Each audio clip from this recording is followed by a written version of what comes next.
Hello. Hi, everyone.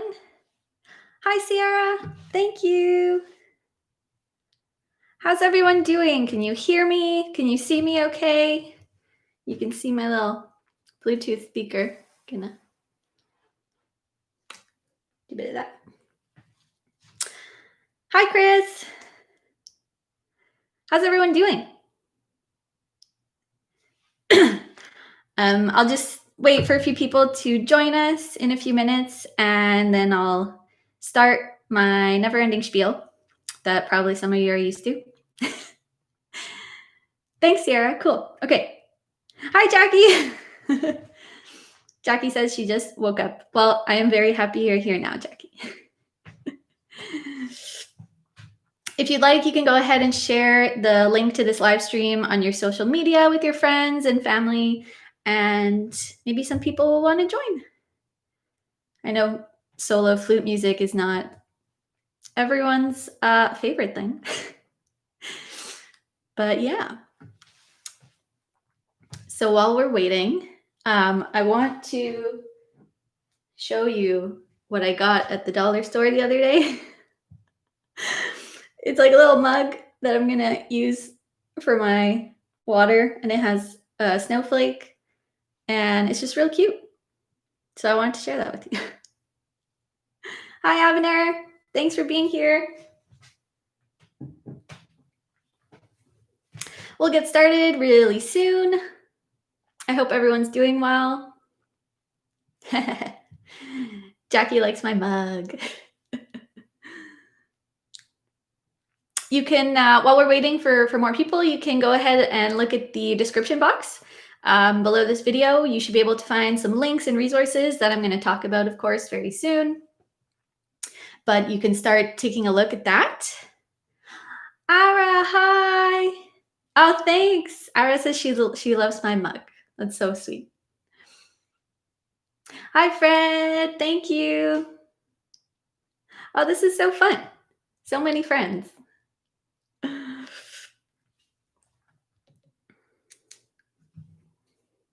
We'll get started real soon. Hi, Sophie. Thank you. Oh, this is so fun. I'm already so happy. Hi, Mode. Good luck on your essay, Mode.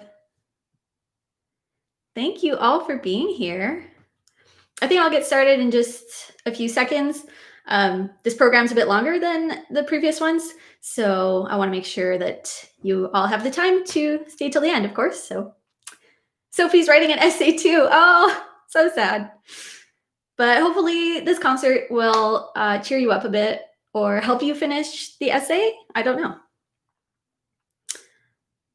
All right, so why don't we get started, and people will come as they will. Fred is working on the gig music folder. I've been helping Fred with a project of his. That's really funny.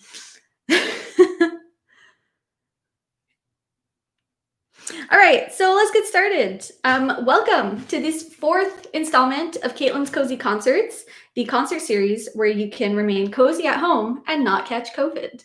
Thank you for spending the next hour and a half or so with me. I hope you're doing well today. I begin every concert with a land acknowledgement. So I want to acknowledge that we are on the traditional territory of the St. Lawrence Iroquoians, the Mohawk, and the Haudenosaunee. The land we call Montreal is actually called Tiohtià:ke. I got this information from native-land.ca. You can find out which tribes the land you live on belongs to, and that's in the description box below this video. I think it's important to recognize the history of colonization and genocide in Canada and the effects it still has on the Indigenous communities throughout the country. Each concert, I will be sending half of all proceeds to the Indigenous or Black communities of Montreal as a form of reparations. In the description box, I have put my email address and PayPal information to encourage you to send me money, basically. So my email address is caitlin.berger06@gmail.com, or you can also go to paypal.me/CaitlinBergerFlute. Again, that's below the video. You don't have to write that down anywhere. The other half of the proceeds will go towards supporting my music career in general and the work I put into concerts. So all of that includes, of course, practicing, purchasing sheet music, getting my flute tuned up, which I did recently, buying proper equipment, which I would like to do more of in the future, and a lot more. Every month, if you send more than $10, so it could just be like $10.15, doesn't really matter, but if it's more than $10, I will send you back a link to a private music video with a fun song that I recorded. And it's a different video and song each month. So make sure to leave your email address in the message section of PayPal or e-transfer, so that when I receive your transfer, I can then have your email address and send you the link to that music video. And of course, any amount helps. Truly, don't feel bad if you can only send $2, but you can spare the $2. I will be more than happy to receive it.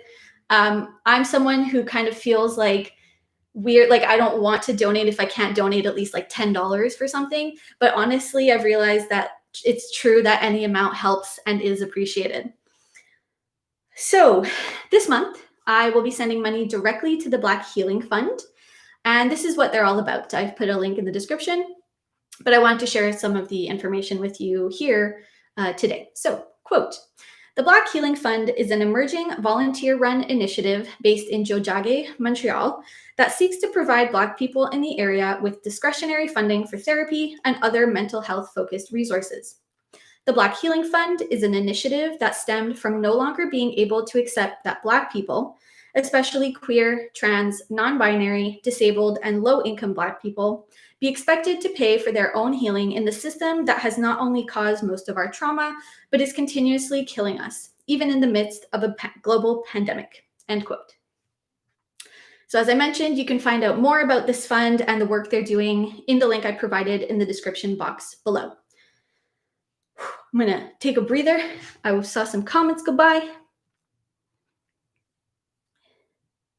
Sophie says there's also a map to see which residential schools were situated near you. That's really good to know. Thank you, Sophie. Would you mind sharing the link in the comments?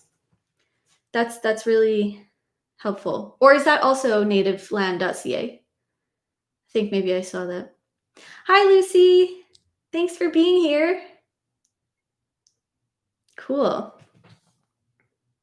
All right, so I do just want to put it out there that it's Sagittarius season, which is why I'm wearing this Sagittarius necklace, and my birthday is next Sunday. So it would be really cool if you enjoy the show. Of course, I'm not going to pressure you, but if you keep watching and you enjoy the show and you feel so inclined as to send a donation my way, I would be really happy, because I really want to be able to send a huge donation to the Black Healing Fund. I think 2 months ago, I was able to send $20 or $25. So that was half of what I'd received.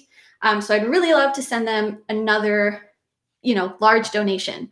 So just shamelessly telling you that it's my birthday next week to maybe provide some incentive. Same. So a few other things I want to mention. So there's a Facebook group called Settlement Reparations for Indigenous People, Montreal and surrounding area. I've put the name of the group in the description box. In that Facebook group, Indigenous people can post requesting financial help, and settlers can send them money directly. Our governments have not even come close to doing enough for the health and safety of Indigenous communities, which is why we as individuals have to step up in many ways, but especially financially, until the point where governments can adequately pay reparations to the Indigenous communities. There is also a course that you can take for free. This is my monthly pause where I stare into the camera and I say it's free. So there's a course you can take for free with the University of Alberta. Again, link below. In this course, you can watch videos, you do some readings, take quizzes, and you learn factual history from the perspective of the most marginalized communities. I actually finished the course just yesterday, and I'm really happy. And I feel really grateful to have learned everything that I did. It's really an indispensable course, at the very least for Canadians, but honestly for anyone who wants more knowledge about Indigenous history in Canada. Ara, I don't have PayPal. Is there any way to donate? That's a good question.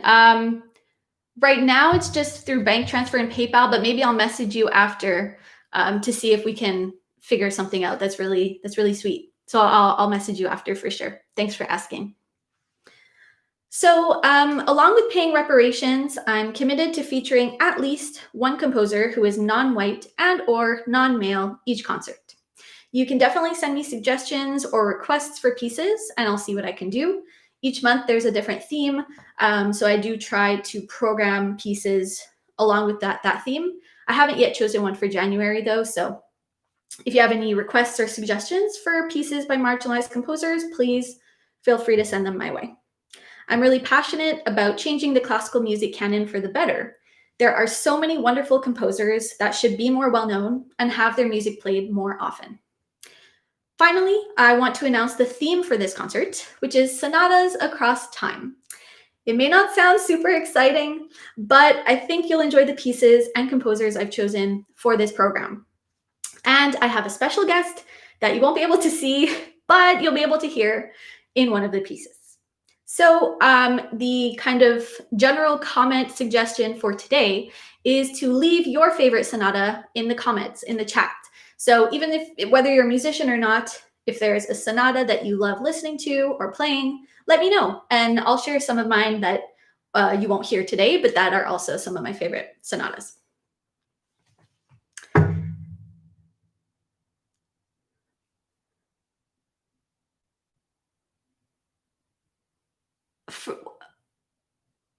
Wait, Fred, I'm not sure what you're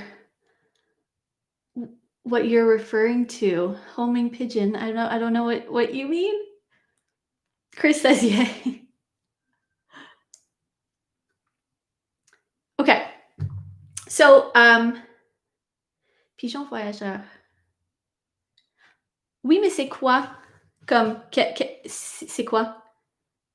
By the way, I do speak French, if you didn't know that. So if someone here only speaks French, which I don't think is the case right now, but if you don't really understand English, let me know in the chat and I'll translate when I remember. I'll take this opportunity to say, please, like you're already seeing my wonderful friends do, don't hesitate to leave comments. You can ask me questions. I don't get questions too often, but you can definitely ask me questions about anything. It doesn't have to be related to whatever it is I'm talking about at the moment or anything. It could be questions about social justice, about the flute, especially if you're a non-musician. If I say something or you notice something that you just like don't know what it is, just ask me and I'll do my best. So before I get to the actual repertoire, yes, one day that will happen. I do want to take a moment to explain what sonatas are and why I chose this theme for today's concert. I think, most of you watching right now probably know all this, but, in the off chance that anyone watching is not a musician, or of course in the future, if someone finds this video, I just want to kind of share that content. So a sonata can be very loosely described as a piece of music with 3 or 4 movements, and usually featuring an instrument accompanied by piano or harpsichord. Of course, there are many exceptions to this definition, and that's why I find this genre of repertoire so interesting. The composer usually conceives of a sonata as being a unifying piece of work. So although it's normal to program only 1 or 2 movements of a sonata for a concert, it's ideal to program the whole work, as sonatas really are full works in and of themselves. But I have been known to only program movements. I'm not doing that today. So mainly you'll find flute sonatas in the form of pieces for flute and piano, and I'll be playing 2 of those today. Though technically one of them probably would have been with harpsichord. It's okay. Over time, especially in the last few decades, composers attributed the title of sonata to pieces for solo flute or other kinds of instrumentation. All that being said, I thought it would be fun to explore how the concept of sonatas changed over time in terms of instrumentation, style, movements, even the tempo for each movement, because there were conventions surrounding that as well. So today you'll hear a Baroque sonata of 3 movements, a Romantic sonata of 4 movements, and a contemporary sonatina, meaning small sonata, for solo flute in 3 movements. So please let me know if you have any questions about this. I'm not a musicologist, but I will do my best to answer any questions you have. But that's my little, very general explanation of what sonatas are. So now we will move on to the music as soon as I check the chat, because that's something I'll be doing.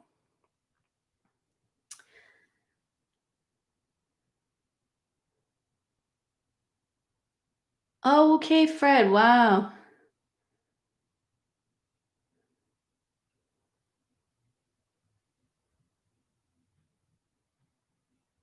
Okay. Thanks for sharing. Wow. All right. So the first piece on the program is not a sonata. I apologize. But it is, of course, a Telemann fantasy. For those of you who don't know, I made it a goal of mine to perform each Telemann fantasy concert by concert, and so we're on to the 4th one out of 12. Telemann was a German composer in the 1700s, and even though a fantasy is different from a sonata, you'll see that it's not wildly different in structure, but on a much, much smaller scale.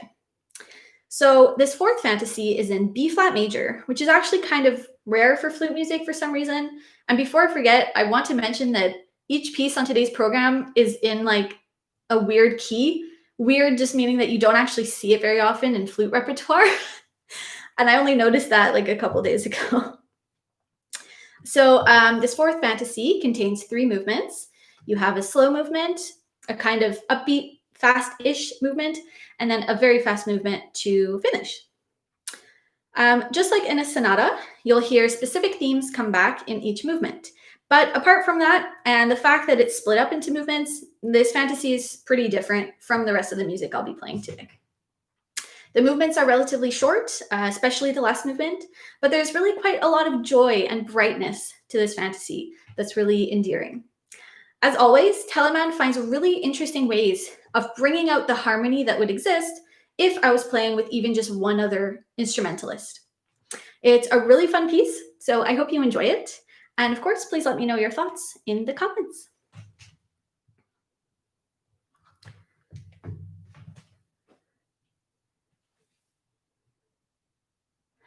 Oh, okay, I get it, Fred. The Pigeon.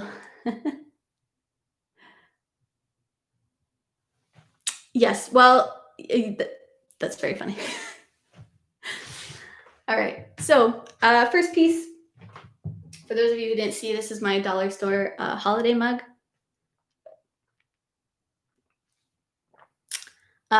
First piece is the Telemann Fantasy in B flat major.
So that was the fourth fantasy. Hello, Mom. My mom is in the chat. Jackie says, lovely, thank you. Sierra says, lovely, thank you. It's a fun one. It's pretty challenging, I find, even though it doesn't look like it. Sophie says, amazing, thank you.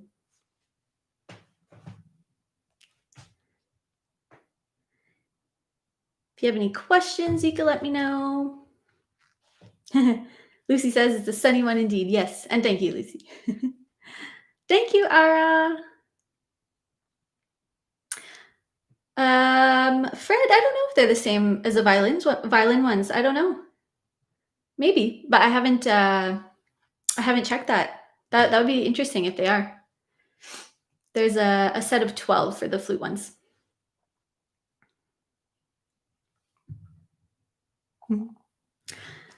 So, friendly reminder, if you're enjoying the show and if you're just tuning in now, you can send a tip my way, and half of all tips or donations will be sent to the Black Healing Fund. All the information is in the description box below this video. And now the sun has joined us, as you can see. For the donations, again, just want to say no amount is too small. And as my friend Nick Burgess says, no amount is too large. If you donate more than $10, you will receive a lovely, if I do say so myself, bonus music video from me. So make sure to include your email address in the message section of your transfer or PayPal transfer, because when I receive them, I don't see your email address. So just make sure to type that out, and then I'll be able to send you back the link. So thank you once again if you do send a donation my way.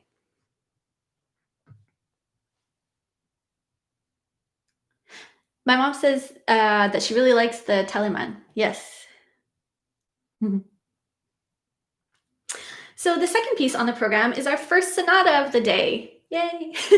It is the Flute Sonata in E-flat major by Johann Sebastian Bach.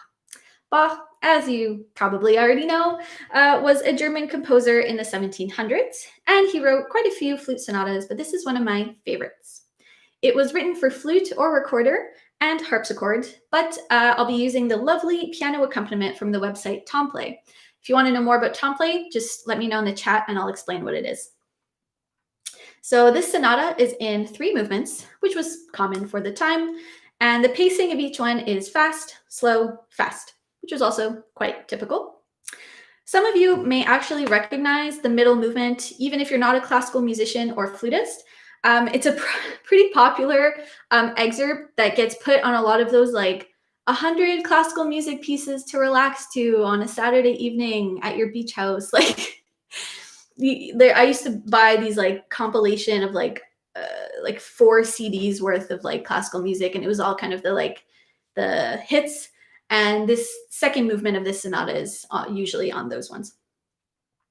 So in general, I find this sonata to be really, really fun to play. And I don't usually have a specific story or image when I'm playing Baroque music, but the first and third movements feel really bright and happy to me. And there's a lightness that's really endearing. It's just really joyful. Honestly, every time I play it, I feel happy. The second movement is quite sad, quite melancholy, and really rich with emotion. So I hope you'll enjoy this wonderful sonata. As always, you can let me know what you think in the comments. And I'm just going to have to pause briefly in between each movement to change the track that I'm using, because it's on separate parts of the app that I'm using.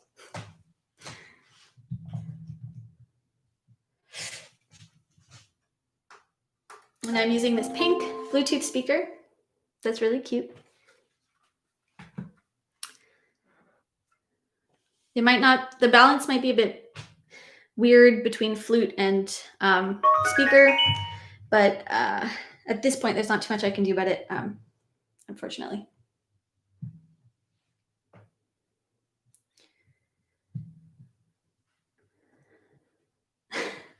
Ara's in Austria, and she says that she hasn't seen any sun in the last few days.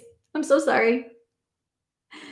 And Fred says that there's a different set of Fantasia for violin. Cool.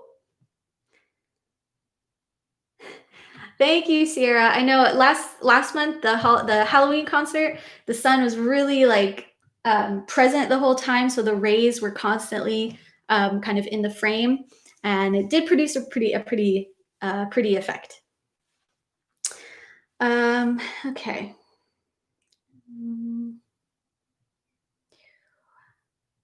Just gonna tune to this virtual piano.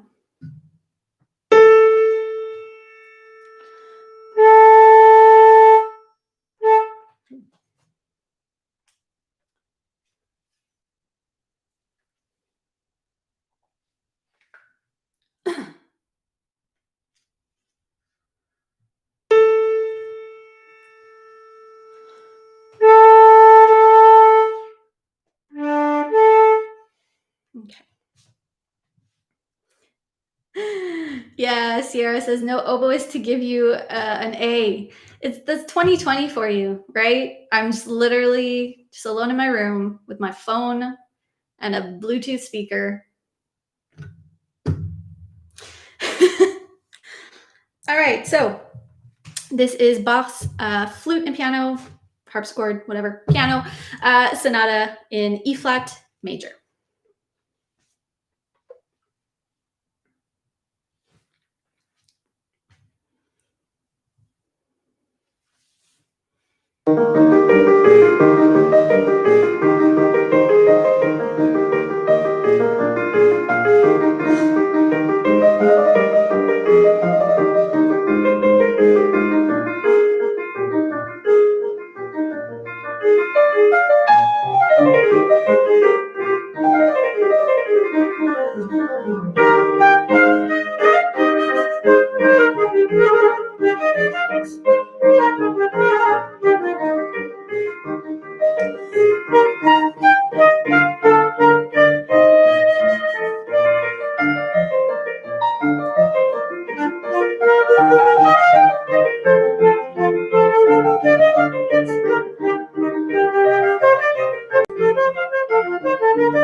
So that was Bach's Sonata in E flat major.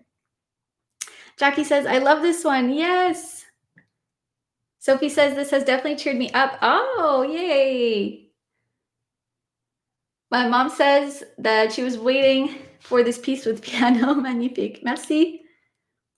Avner claps. Thank you, Avner. Thank you, Mo. Sophie says the sun. I know. It was like cloudy all morning, but Bach brings out the best in the world, I guess. Thanks, Mom. Thanks, Sierra. Yeah, the first movement's really nice. I think my favorite's the third. It just like makes me feel so happy. I don't know. It's just so nice. I think it's the harmony with the piano in the runs is really, really, really nice. On.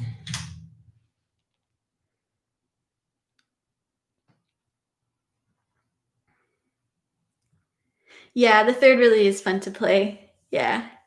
Yeah, the first movement of that sonata is a bit technical for the fingers. There's some little traps here and there where you I don't know that you just fall into in terms of the finger movements. But the third one is I don't know. There's just something special about it. And usually Bach is not usually, but a lot of the time Bach's music is so serious, which is fine and very I still appreciate it.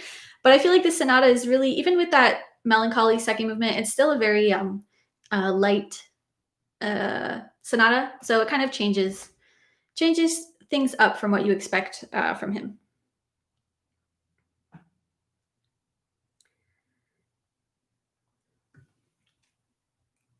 Again, if you guys have any questions, anything you want me to talk about social justice wise, music wise, thoughts, if you want me to give you some hot takes, I'll give you some hot takes.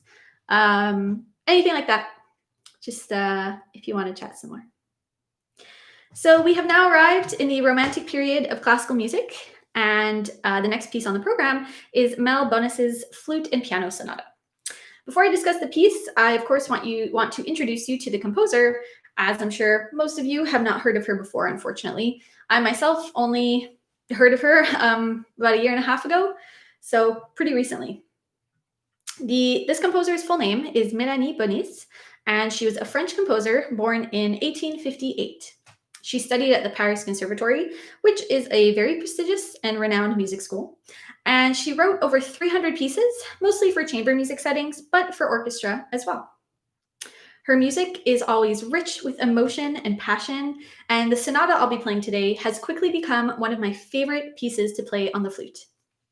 I encourage you to look her up and read more about her life since it's really fascinating. There's even a whole story involving an illegitimate child and a brother, and they meet, but they don't know they're related. Yikes. It's like a movie. Her life was very interesting. So now onto her sonata for flute and piano. I couldn't find the year that it was composed in, but it does remind me a lot of the suite for flute and piano by Charles-Marie Widor, which is another great piece of French flute music. The sonata is in 4 movements.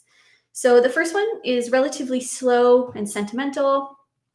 The second one is fast, and it's entitled Scherzo, which means joke in Italian, and which is a pretty common indication for fast movements in classical pieces. I guess for some reason, by the classical and then romantic periods, composers thought fast movements were always playful.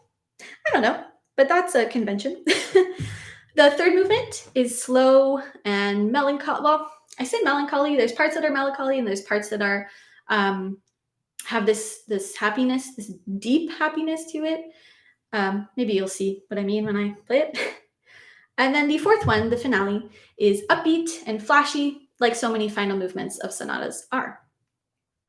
I think it's such a shame that this piece isn't yet part of the standard flute and piano repertoire that's taught in school or even played in professional recitals.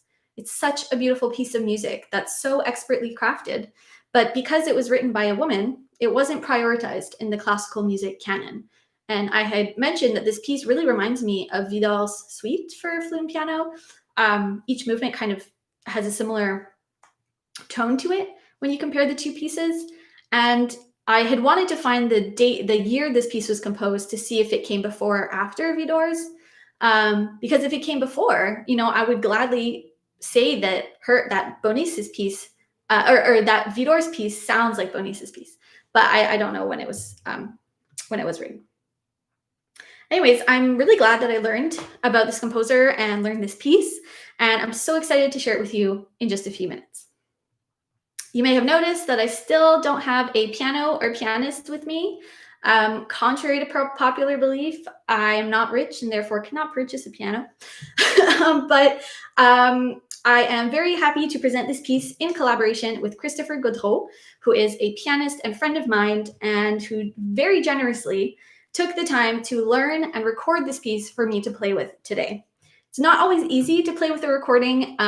I mean, the recording I played the Bach with is one where it was a real person that recorded it, but I'm sure, you know, it was on some sort of click track, or at the very least, there wasn't really much rubato that needed to be done in that piece. Whereas in any kind of romantic piece of classical music, you usually can't set a metronome to it. So it can be hard to record or to play with a recording because of that.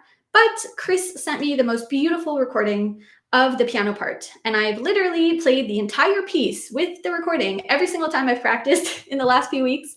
Even once I was like used to the recording and the pacing and all that, I just wanted to keep playing it because I love this piece, and the recording that Chris sent me is just really amazing.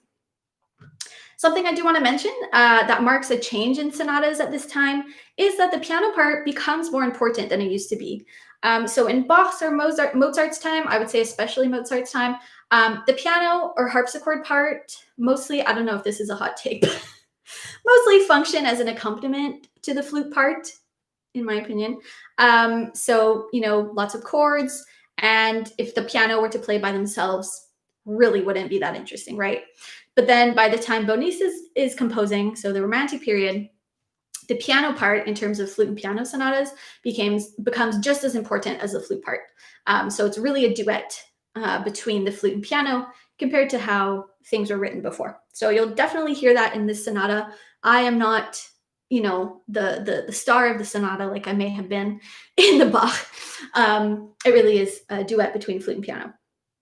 So without further ado, here is Mélanie Bonis's Sonata for flute and piano in C sharp minor. Again, uncommon key for flute repertoire.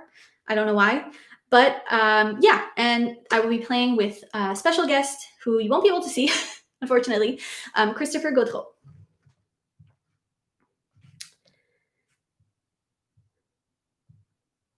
Again, I'll just be pausing briefly between each movement to set up the next video for myself to watch as I play.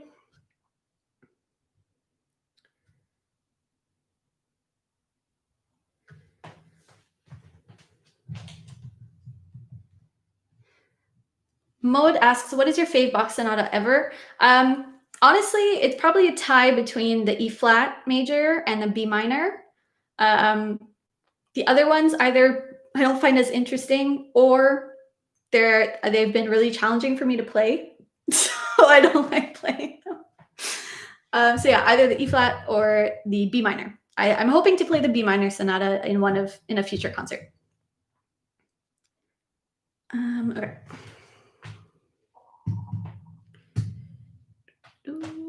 It's on.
the best piece ever. Ah, I love it so much. Ah, thank you, Jackie. Oh, thank you, Mo. She's probably already gone. Thanks, Mom. Thanks, Ara. Thanks, Daniela. Thanks for being here. Thanks, Avner. Thank you, Chris. Chris, in the chat, Chris Goodrow, he was the pianist that you heard. Really, really amazing recording. Thank you, Jackie. Chris says so much fun to perform it with you. Yeah. Sucks that it can't be live or can't be in the same room, of course. Yeah, Fred, I know. Yeah, I'm really lucky that Chris agreed to collaborate with me. Oh, thank you, everyone. Thank you, Ara, Mom, Sierra, Jackie. Yeah, like maybe I'll just start a petition to have this be like in the curriculum for flute students. Like, it's not technically like the hardest piece ever. It's challenging, but like there's no reason why this is not should like there's no reason as to why this is not part of standard repertoire. Like truly, I don't understand. Oh, thank you, Daniela. Sierra, I will make a petition. I will send it to McGill and UDEM and all sorts of universities and CJEPs and tell them that this has to be on their curriculum. Thank you, Chelsea. Thank you for being here. Right? It's the sort of piece that you hear and you're like, oh my God, I need to play this now. Yeah, the fourth movement is really cool. It reminds me of something, but I can't put my finger on it. It's like almost, it almost could work for Halloween, this last movement, I find, because there's lots of, there's a lot of whole tone stuff and then like a lot of chromatic stuff that's a little, I don't know, strange, weird. Yeah, this is like, I would play it again right now, I swear. Like, I love it so much. But it is not the final piece on the program.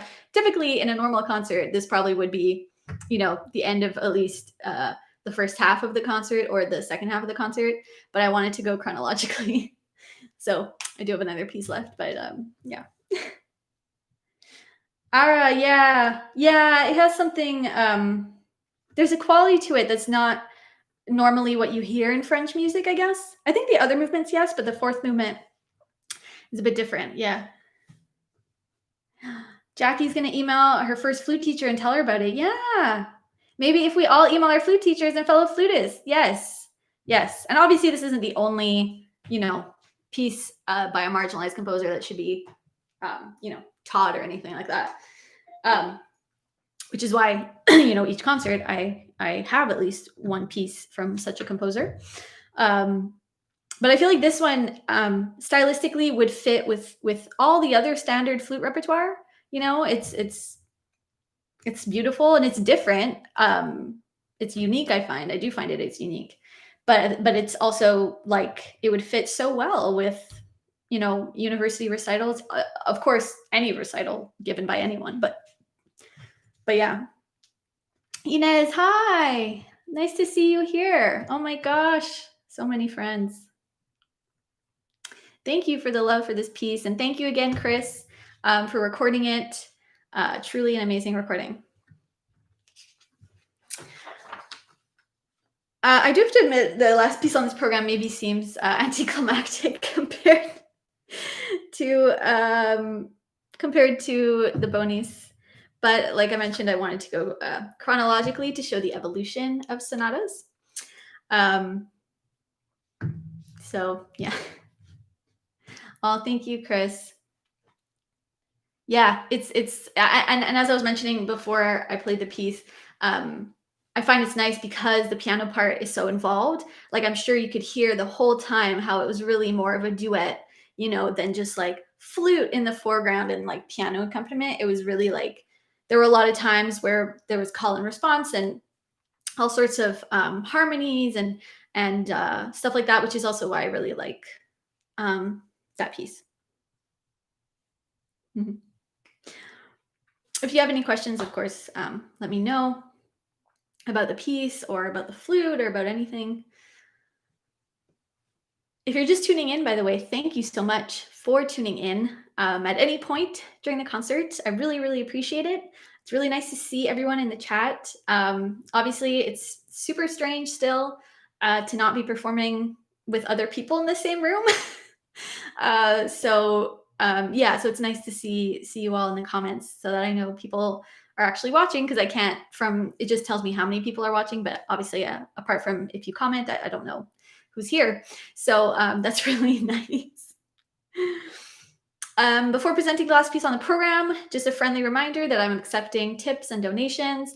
You can find my email address or PayPal information in the description box below. And 50% of what I received this week will be sent to or donated to the Black Healing Fund.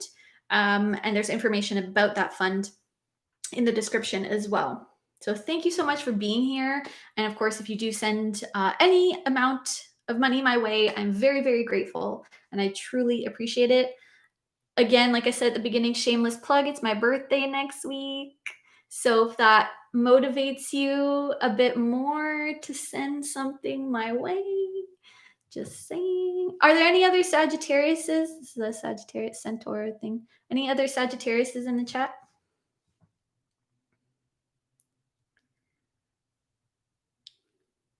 Fred, oh yeah, it was your birthday this week. Happy birthday again. I don't want to digress, but my friends at work have told me repeatedly that the only Sagittariuses they know are like really wild and intense and dramatic people. And literally the only Sagittariuses I know, I would say including myself, but I'll leave myself out of the equation. The other Sagittariuses I know are like not like wild people, like they're just normal people. So I don't know. The stereotype of Sagittarius is so not in line with the Sagittariuses I know. So it's always been very strange for me. Yeah, like I don't know. In my high school, there were a lot of people I knew were born in December, like around my birthday, and they're all like really great people, very nice, like very normal people. But my friends at work apparently say the stereotype is that we're all like very dramatic. Oh. All right, so we have arrived at the fourth and last piece on today's program, and it is the Sonatina for solo flute by Barbara Pentland. What's that? 2 women composers on the same program? Wild! Wild, I know, sue me. I put 2 on the same program. Sorry. I had to. Barbara Pentland was a Canadian composer who was born in Winnipeg in 1912. She actually attended boarding school in Montreal in the late 20s, which I thought was very interesting. She studied composition in Paris, in Winnipeg, and in New York at Juilliard, which is one of the most prestigious music schools in North America. Unfortunately, Pentland faced a lot of sexism and discrimination in her career as a composer and educator. And just like with Mélanie Bonis, her music was left out of the classical music canon despite her success. Nowadays, she has become more well-known on the Canadian scene, but something important to mention is she did pass away in, I think, the year 2000. So, any recognition that she might have now, she didn't get enough of while she was alive. So that's really unfortunate. And just in general, she's still not really, a household name in classical music in general. So I still find that very unfortunate. She composed music for orchestra, chamber music, piano, film even, and a lot more ensembles. Her sonatina that I'll be performing shortly was written in 1954, which is kind of a long time ago now, but I still find it's fairly modern for classical music in general. Like I was mentioning at the top of the show, over time, the sonata genre shifted and changed, and one of the results is a sonatina for solo flute instead of flute and piano, for example. So this piece is in 3 movements, and it's not as tuneful as the Bach or Bonis, maybe, but its charm is still present for sure. The first movement is actually the slowest of the 3, which is another a fairly modern change to the sonata genre. It's very meditative, and what I think about when I play this first movement, it's like you're contemplating, you're like, it's like in a movie when you have a black and white flashback scene, and you're like thinking of something that happened a long time ago. That's what it makes me think of. The second movement is fast and really kind of sharp and angular, which are strange words to use to describe music, but this kind of what it's like very direct and assertive. And for the musicians here, the second movement has lots of, well, the whole piece in general, but especially the second movement, there's lots of seconds and fourths and fifths and sevenths. And for some reason, those intervals to me have always major seconds and sevenths and perfect fourths and fifths. Those intervals have always, I've always thought of them as squares. I don't know, like something square or rectangular. Anyways, the last movement is upbeat, but it's a bit more on the mellow side compared to the second movement. Sometimes you don't quite know where the music is going in the third movement, but then all of a sudden you're kind of back on track with the direction. If you listen closely, towards the end of the piece, so the end of the third movement, you should be able to hear the very beginning of "O Canada," like the very, just the basically the tune that goes with the words "O Canada." I don't think it was intentional, and maybe it's just because I think I think it's in the same key as the key of "O Canada," but I don't know. But it's just one bar, and every time I play that bar, it makes me think of that. So let me know if you hear that towards the end of the piece. I really love this sonatina. I think it's different and refreshing, and it's challenging in its own way, of course. So let me know what it makes you think of. Yeah, just check the chat. Yeah, most of the people in this chat are musicians. That's true. Does anyone have any questions before I present this piece? It's like always towards the end of the concert where I'm just like, I just want to do this all day. Oh, about Sagittarius. Yeah, I don't know. All this, I didn't know about the like negative stereotypes until like earlier this year. But yeah.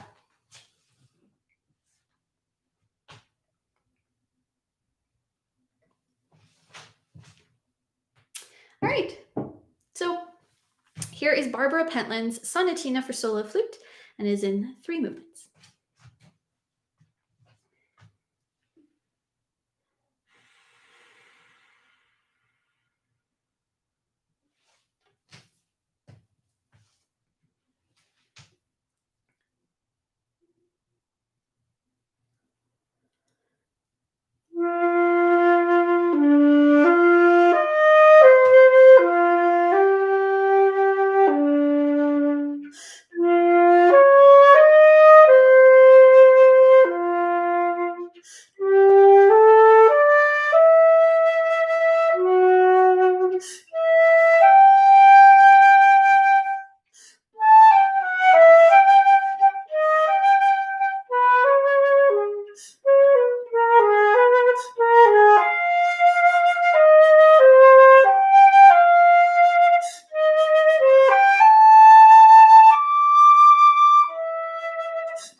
That's it. Did you hear the "Oh Canada"? Thank you, Fred. I know it's kind of a strange piece to to end a concert with, but it's the most recent piece chronologically. I don't know if anyone told me what their favorite sonata is. Could be like your favorite sonata to play or to listen to. If someone tells me one of their favorites, I'll tell you, apart from these ones, I'll tell you my probably all-time favorite sonata. You didn't hear the "O Canada," Sierra? It was, I know it's not very obvious. It was near the end. I'll go from a bit before where it showed up.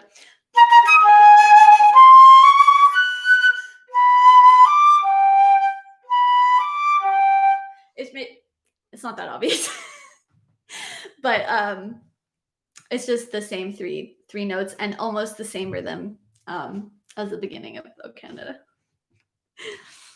Yeah, Jackie, it is whimsical and fun. It's like I like that there's no it's not like programmatic as far as I'm aware. It's just music, right? It's kind of just music for the sake of music. That, in my interpretation, that might not be what her intention was. But I kind of like that it can just exist on its own, and it's just nice on its own. Oh, the Strauss violin sonata. I don't know if I've ever listened to it, but I will. I will listen to it. Jackie says, I love the Reinecke sonata, of course. So nostalgic. The Reinecke reminds Jackie of her dog Oliver because she used to play the slow movement for him when he was a puppy. That's so cute. I love the Reinecke sonata for sure. One of my top favorites, probably for sure. Chris says the Brahms violin sonatas. Yes.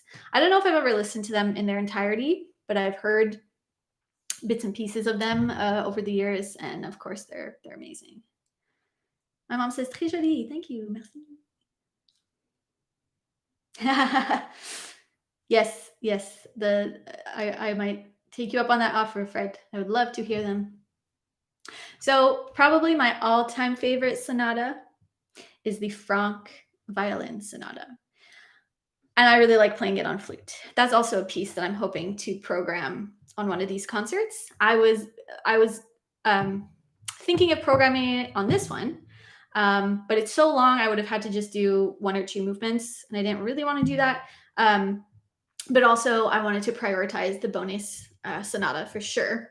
But I absolutely love the Franck violin sonata. I think it's a masterpiece. It's just not easy on the piano part, that sonata. No, Fred, for sure. I remember a couple summers ago, I was at Orford, and someone I know wanted to play the Franck. I think it was this piece for this story, but I might be mistaken. I think our pianist, our accompanist for the week, for the second movement was like, okay, fine, we'll play this. Thank you, Avener.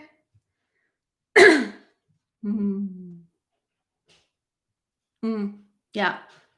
It's hard. Like the flute transcription is really good of the Franck, but the second movement's really hard at the end. There's a lot. The whole end of the second movement is really fast double tonguing, which is not my strong suit.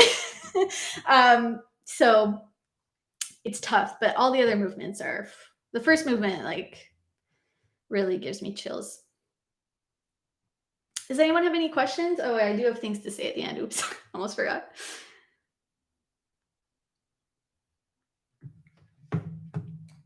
But you can still let me know what your favorite sonata is. You can also message me at any time. I am very open. If you want to message me on social media anytime, you can definitely do that. So we have come to the end of the show. I would love to stay and chat for the rest of the day, but I feel like no one is going to do that anyways. But I hope you had fun. I hope you learned something. I hope you enjoyed the music. If you did, of course, you could feel free to send a tip or donation my way. And half of all of the donations I receive will be sent to the Black Healing Fund. It's a really important mental health initiative in Montreal for the Black community. So please feel free, even if you have $1, I promise you I will appreciate it. And if you send more than $10, it can be $10.10. I don't really care, as long as it's more. I will send you back a link to a fun, a nice, it's not really fun because of what the piece is, but a very nice recording of a pop song that I recorded. So make sure also to check out all the information that I left down below, all the links, the Facebook group, the Black Healing Fund, all of that. And my email address and PayPal is also in the description box if you want to donate some money.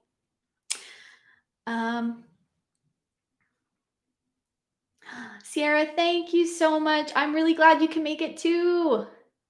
Ara says thank you very much. Oh, thank you, Ara. So nice to see you. Ooh, Fred.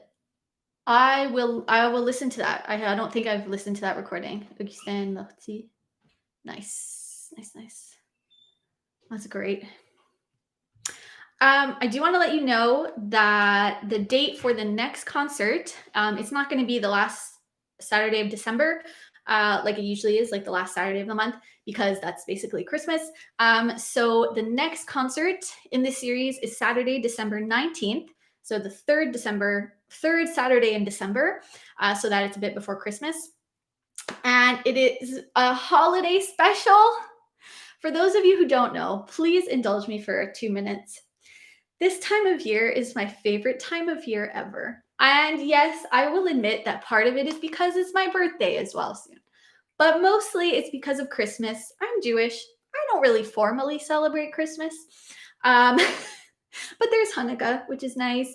And I just really love Christmas music. I love the holiday time. I love just everything about this time of year until like January 2nd, basically. So of course, when I first conceived of this series back in August, I was like, yeah, I'll do like a different theme each month. And then I was at work one day and I had the sudden realization that in December, of course, I would theme the concert as like a holiday concert. And I was so excited that I almost started crying at work. Like, that's how long I've been looking forward to this next concert. And I will have a special guest live with me in the same room. We will be safe in terms of COVID, don't worry. But I'm so excited for that. So I will, of course, be playing like another Telemann fantasy to keep working on the set of 12. But then it will just be Christmas music. You don't even know what I'm going to be playing.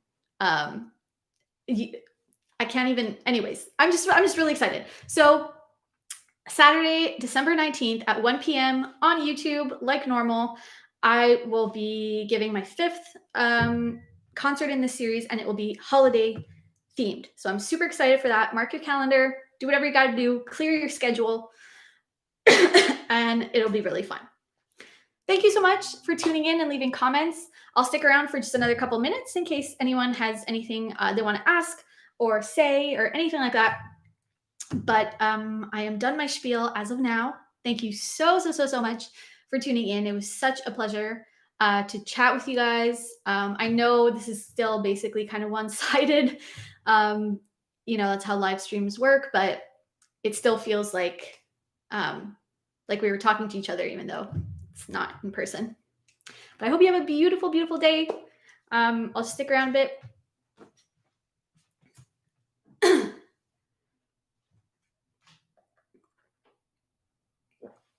Thank you, Sierra. Sierra says, have a great rest of the weekend. Thank you so much. I'm excited because tonight I'm watching the movie Happiest Season, which is like the lesbian Christmas movie of the year. And I'm so pumped. It's going to be great. Jackie says, thank you for your lovely music, Kaylin. I love your concerts. I'm definitely looking forward to the next one. Thank you, Jackie. I love you. Oh, you guys are awesome.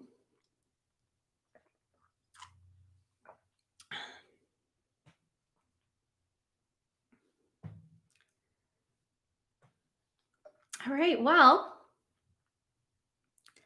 I wish you a very, very happy day. Great rest of your weekend. I'm very, very much looking forward to the next concert. And yeah, you can send me any questions or comments you have through social media as well. But yeah, have an amazing day, everyone. Thank you so much for spending this past hour and a half with me. Thanks, Mom. All right, take care, everyone. Until December 19th. Bye.